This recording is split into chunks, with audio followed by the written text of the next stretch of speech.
All right, let's talk about something we all face: how to solve problems for good, not just for now. We're going to go way beyond the quick fix and get right to the heart of what's really going on. So, how do we stop playing whack-a-mole with issues and actually solving them? Let's dive in. Sound familiar? You know, that one issue, maybe at work or at home, that you think you fixed only for it to pop right back up a week later? Maybe it looks a little different, but it's the same old headache. It's so frustrating, right? And honestly, it's a huge waste of energy. And here it is. This is the whole reason why.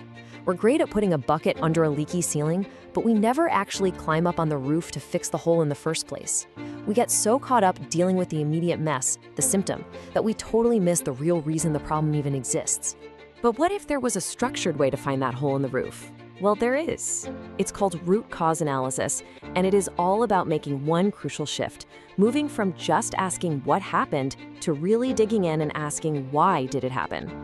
So what is this root cause analysis, or RCA, thing anyway? Well, it's not just one single trick. Think of it more like a whole family of different methods, all designed to help us look at a problem and figure out what's really going on under the surface. I love thinking about it this way. RCA is basically your problem-solving toolkit.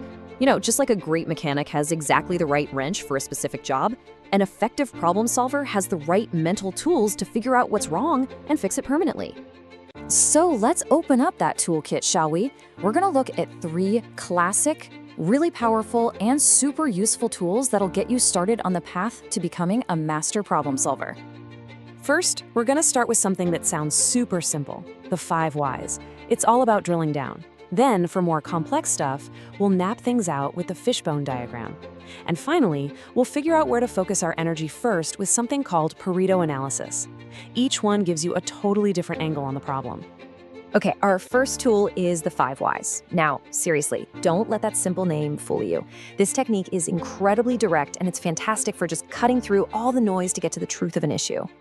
And it works exactly like it sounds. You just ask why 5 times, kind of like a curious kid.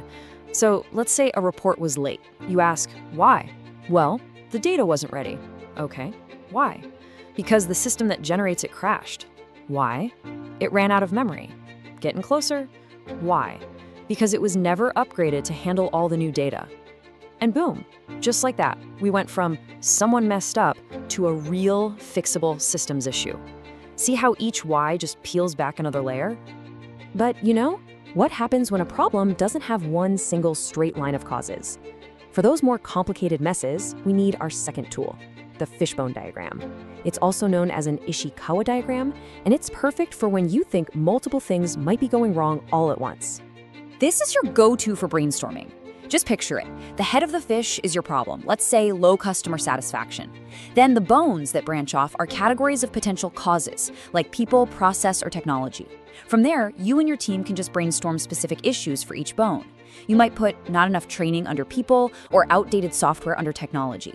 It lets you see all the possible factors in one single organized picture. It's awesome. Okay, on to our third and final tool for today, Pareto analysis. This one is all about getting smart with your time and energy.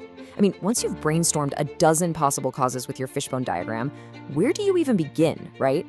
Well, this tool is based on the famous Pareto principle. You've probably heard of it as the 80-20 rule. The basic idea is that for a lot of things, about 80% of the problems come from just 20% of the causes. For instance, you might find out that 80% of all customer complaints are actually about just 2 little software bugs. Pareto analysis helps you find that critical 20% so you can focus your effort where it will have the biggest, most immediate impact. It's about working smarter, not harder. So when you put all of these tools together, what's the big picture takeaway? It's really about a fundamental shift in your mindset. It's about moving from being a reactive fixer, always running around putting out fires, to becoming a truly proactive problem solver. This is the ultimate goal, right? To stop just trimming the weeds and to finally start pulling them out by the roots. You go from slapping on short-term patches to building long-term solutions. And the result? The problem doesn't just disappear for a little while, it's gone. Eliminated for good. So look, if you take only one thing away today, please let it be this. Just change the question you ask. Instead of always asking, what happened? Start, from now on, asking, Why did it happen? It feels like a tiny change, but I promise you, it leads to a massive shift in your results. I'll leave you with a little challenge. Think about your job, your team, or even just your daily life. What's that one recurring frustration, that one symptom you're always dealing with? Now that you have this toolkit, what do you think the real root cause might be? Give it some thought.